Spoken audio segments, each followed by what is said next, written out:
Welcome to FOXSOUL's Black Report. This is a space where we bring you Black America's headline news, views, and opinions. I'm Romeo. Hey there, I'm Brooke. I'm Debbie. And I'm Melissa.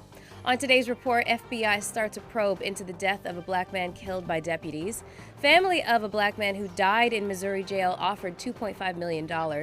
Family of a black man killed by Alabama police sue over death, and the family of a black man awarded $2 million in California police death. We'll show you how many Americans are now fully vaccinated against COVID-19. The happiest place on earth is back. The CDC has eased some restrictions on cruise ships. We'll tell you about that. Plus, we have to break down a tragic story out of Israel. Plus, we have news on the Wu-Tang Clan and Kodak Black. Yes, we do. We have all that and so much more. So if you're ready, it's our voice and our truth. Let's get it. To me, this reeks of conflict of interest. Do we know if he actually waved a gun? We only hear one side of the story. This just really did make me feel good that the justice system did what they needed to. So we're going to keep following this story, and we will have the latest for you.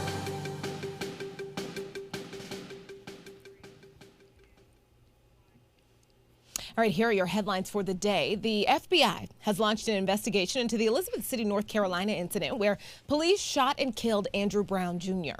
You'll remember Brown's family released results from an independent autopsy showing he had been shot 5 times, including once in the back of the head. North Carolina Governor Roy Cooper has called for a special prosecutor. Protesters and a media coalition have all requested the release of the body cam footage. That media coalition has actually filed a petition to try and get that made public. An FBI statement says the agency will work closely with the Civil Rights Division of the Justice Department to determine whether federal laws were violated. FBI sending that statement a couple of days ago. I want to talk to you about what's happening this morning, right? Okay. So 7 sheriff's deputies involved in this, as we know of right now. Mm-hmm. The sheriff in this area has identified all 7 of them, saying 4 of those men did not discharge their weapons, so they are now actually back on duty. The 3 who did discharge their weapon, at least so the sheriff is saying 3 sheriff's deputies discharged their weapons in this. And those 3 are still on administrative leave, giving the names, the 4 people who are still on leave, Deputy Sheriff Robert Morgan, Investigator Daniel Meads, Corporal Aaron Llewellyn, the 4 men who were a part of the incident but did not discharge their weapons, Stephen Judd, Michael Swindell, Kenneth Bishop, Joel Lunsford. Also, according to the arrest warrant, because I think this is just interesting, the arrest warrant was issued on April 20th. CNN got a hold of it. Mm-hmm. And it says Brown unlawfully, willfully, and feloniously possessed with the intent to sell and deliver a controlled substance, namely approximately 3 grams of cocaine. And that leads to his death. Mm-hmm. And now they're also claiming on top of that Brown's car was moving. Mm-hmm. Now this is the part of the video that people that said it was moving and actually made contact with an officer, and then that's when they discharged, or that's when they started shooting. At the end of the day, this is not shouldn't lead to a man losing his life, because that we understand his hands were on the wheel, and people try to. Unfortunately, it happens every day. People try to get away from the police officers. Right? No one wants to go to jail. But why does it always happen where black people end up dying because of it? Yeah. No, the reality is that when black people are running from the cops, it's because they're afraid for their lives. Right. I'm sorry. Yeah. That's really what this situation amounts to. And the fact that they're not going to release the body cam footage, I'm sorry. I call BS on the car made contact with an officer. Until I see the footage that actually proves that the officers felt like their lives were in danger, I'm just going to chalk this up to another situation where a black man was murdered by law enforcement. Melissa, I mean, that is such a great point, because that exactly is where I was going, because a lot of people online are, talking about Dante Wright and talking about this as well. And even George Floyd's case, they're comparing that, there was resistance. They were running away from they hopped in their car, they tried to leave and things like that. And I don't really want to hear that. That's not at all the point with these cases. What we need to focus on is that we have these cops that do not value black life. And that is what we need to figure out why, and how do we get to the root of when a cop comes out, someone has a mental health issue, or someone, whatever you think, it's a knife, whatever you think is going on, it needs to be de-escalated, not escalated into black lives being lost. And that's really what what we should be focusing on most. Mm-hmm. Yeah. Oh, go ahead. No. Well, I just want to touch on what you just said. Yeah. Because that is really, I think, one of the main reasons why a bunch of media organizations have come together to try and get this video released. The judge in the case saying that the video will not be released for at least 30 days. Yeah. And one of those reasons is because of people who have seen at least portions of the video, there are two completely different stories. So the district attorney in the case, like Romeo said, saying that his car made contact with multiple sheriff's deputies. The relatives, his family, saying that his car went out of the way to avoid sheriff's deputies, and that when the shooting began, his car wasn't even moving. Right. So, you know, that we would like to be able to see it with our own eyes. Right. Yeah. And at the end of the day, I just think like it's so disrespectful. What are you saying to the family by not bringing out the video? We know what happened to Officer Powder, right? Yeah. When she's screaming taser, when we can clearly see on the video that it's not a taser, it's a gun, but they still released it. All right. And that's why they have to still release this, because I don't understand how they cannot let the family see it, only giving them 20 seconds and not release it to the public. Romeo, it's not even the family. It's honestly, what are you saying to the world? What are you saying to the Black community as a whole by not showing the body cam footage? Yeah. All right, well, moving on to another story about a black man whose life was lost at the hands of law enforcement. Relatives of a black man from Tennessee who died in a Missouri jail in 2017 have been asked to accept a $2.5 million to settle a lawsuit, court filings show, but the family's attorney says that no settlement is pending. The city of Charleston, Missouri, agreed earlier that this month to a payment of $500,000 to the family of Tony Sanders of Nashville, who died in the Mississippi County Jail after a white sheriff pinned his neck to the ground with his knee for several minutes.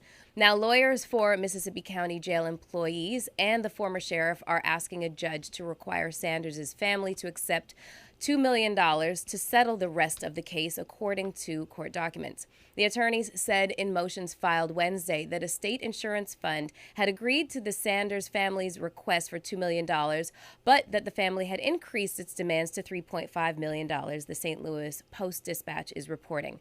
An attorney for Sanders' relatives, Sam Wendt, said Thursday that no settlement was pending. He said that the county was trying to avoid paying $1.5 million from a second insurance policy. Now, if you guys remember, the NAACP issued a warning to black folks to not travel through Missouri in 2017, and this was the reason why. The lawsuit said that Sanders was suffering from mental health issues when he got lost in May 2017 on his way to Memphis and ended up at a truck stop in Charleston. Police took Sanders to jail because they didn't have enough staff in the emergency room for a mental health evaluation. But then that's when the case takes a turn, because eventually the sheriff at the time and 9 other officers, 9, went into his cell, and Sanders was tackled, pepper sprayed, shocked with a stun gun, and beaten, according to the lawsuit. And Sanders' family says that Hutchinson, the sheriff, pressed his knee into Sanders' neck and kept it there for up to 3 minutes, even as a fellow police officer tried to stop him. And just an additional note, that same sheriff is no longer the sheriff because he was later sentenced to 6 months in a federal prison for unrelated crimes of wire fraud and identity theft and all that other good stuff. So, Melissa, did you add in there, I was listening, but then did you add in there also that the police, they took him to jail because they didn't have enough money to, enough staff to take him to an emergency room? You read that? Okay, great. Yes. Sorry, I didn't mean to be redundant about that. But that's a very important part of the story. It's a small town. It's 10 officers total. Really? Exactly. No, that was the one thing that stood out to me. I just want to make sure we said that. Happy you said that, Melissa. But my point is, we talk about this a lot about replacing lives with money. Like, I personally feel like if they wanted to ask for $5 million, $10 million, $20 million, it should be given. Because at the end of the day, this is the second case that we've heard, and not even the second, this is another case that we've heard of, $2 million, $3 million. We'll just give them this to just, get them to be quiet. And at what point do we, not take this money and hold these police officers accountable? Because yes, money is great, but at the end of the day, it just doesn't bring our loved ones back. And I mean, I feel like until it happens to one of us, to someone in our family where it hits home, then we'll be able to understand $2 million is just not enough to replace a life that was lost. The payouts are getting ridiculous at this point. The reality, like the former and current AGs of Missouri both declined to press any charges against any officers. So it's almost like, first of all, the amount of money is minuscule. It just there is no comparison between, the loss of life and just handing out money. But it's starting a really, really disturbing trend. Very. Yeah, I mean, the family in this doesn't want to be forced to stop their fight before they feel like it's over. And then obviously you have the state and the county in this situation worried about the budget and wanting to keep this payout to a minimum. And this has been fascinating to watch. And again, in situations like this, when there's something else that happens, it is still the fact that even when this is over, they're still dealing with the fact of that their loved one is gone. And will never come back. Absolutely. And he was inside a cell, right? Is that clear? Yes, and the sheriff and 9 officers went into. He was literally. He's not a threat. Exactly. To anyone, right? He's not waving a gun, and yet it still takes 10 of them to go in there and do that to him. Yeah. That's the part that hurts. And at the end of the day, like you said, you can't put a price on our head. You can't keep doing that. Hey, we're going to cut your check. Leave us alone. No, it's not going to work that way. We're not going to leave these situations alone. And speaking of that, we have yet another one. Relatives of a mentally ill black man who was shot to death by police in 2019 filed a federal lawsuit Thursday claiming officers wrongly broke into his home and killed him without reason. Officers in Pickens County unjustly shot Wallace Wilder inside his apartment in the West Alabama town of Gordo after a neighbor called authorities because of noises coming from the unit. Excuse me. Attorneys said relatives of the man told a news conference outside the courthouse. The wrongful death suit, which names Sheriff Todd Hall and Pickens County, claims Wilder's rights were violated. Wilder's niece, Renota Harris, compared his death to those of other black people who have been killed by law enforcement. 62-year-old man suffered from mental illness. Again, and there's a law that if someone's mentally ill, you can have community resources like in some states and some cities where they can come and they can handle the situation. But of course, that did not happen here once again. And I'm hearing no one is charged on this. So what are we doing? This is 3 in a row. I know this is a Friday. This is frustrating. This is depressing. And it's all coming very clear. Thank God we have our phones. We have our cell phones to get video moving forward, even though with the Wright and King situation, that did not work out our way. But still, even though we have all this to show what's going on, they still continue to do it. Yeah, this happened inside of his home, and his family, it's unclear as to what prompted gunfire, which at this point, it doesn't require anything. And the family states that he had no weapons. So what was the reason? So in this situation, I'm not sure if there's police body cam footage, but it's just it just continues on. I always get really sad when I hear about a homeless man or a mentally ill person that dies at the hands of police, because we all talk about mental health here. He already had a struggle, and so the police are who we're supposed to call to serve and protect, and they're killing us, and it's just very sad. Brooke, did you want to add anything in? Just, I saw something Michael Harriot, he writes for The Root. He said something today. He said, we always talk about what are alternatives, right? What are people pushing for? And he said something that I did think was interesting. A lot of people are responding to it. He was like, police are supposed to have de-escalation training.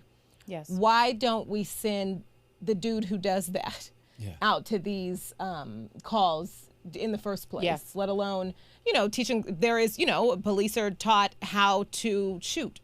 They're taught, about citations, obviously lots of other things. But his point was that we already have people in society, in public services, that are better equipped for certain calls, and that, so many emergency issues are gone to police with maybe he doesn't feel like that's working out. Yeah. And like we said, at the end of the day, he was in his apartment. People make noise in their apartments all the time. And a phone call due to noise and whatever was going on inside that leads to this. He's inside the apartment, doesn't have a weapon, but yet he doesn't come out there alive.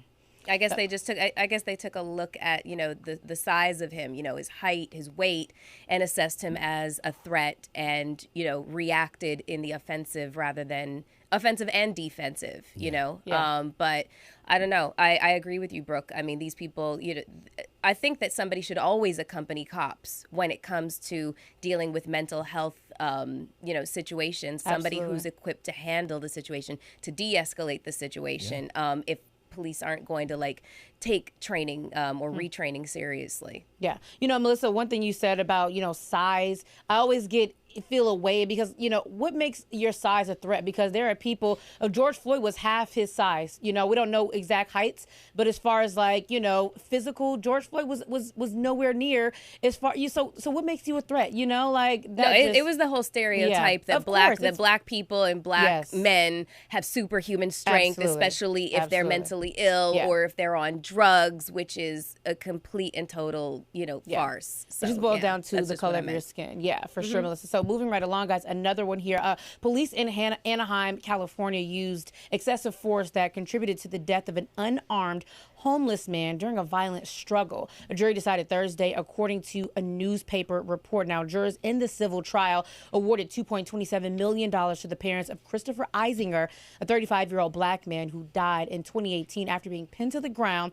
by officers who were investigating reports of someone stealing from cars, the Orange County Register reported. There is no reason why Chris Eisinger had to die, said Eric Dubin, an attorney who represented Eisinger's mother. He did, however, call the award Justice for Chris. Mike Leister, a spokesman for Anaheim, said in a statement that the city respectfully disagrees with the outcome of the trial. So there was also a petition.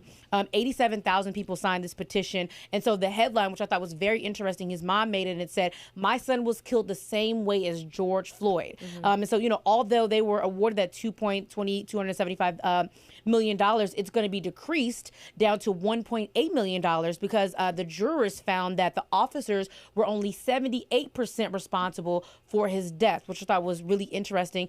Also, you know, in George Floyd's case, we had 44 witnesses that came forward.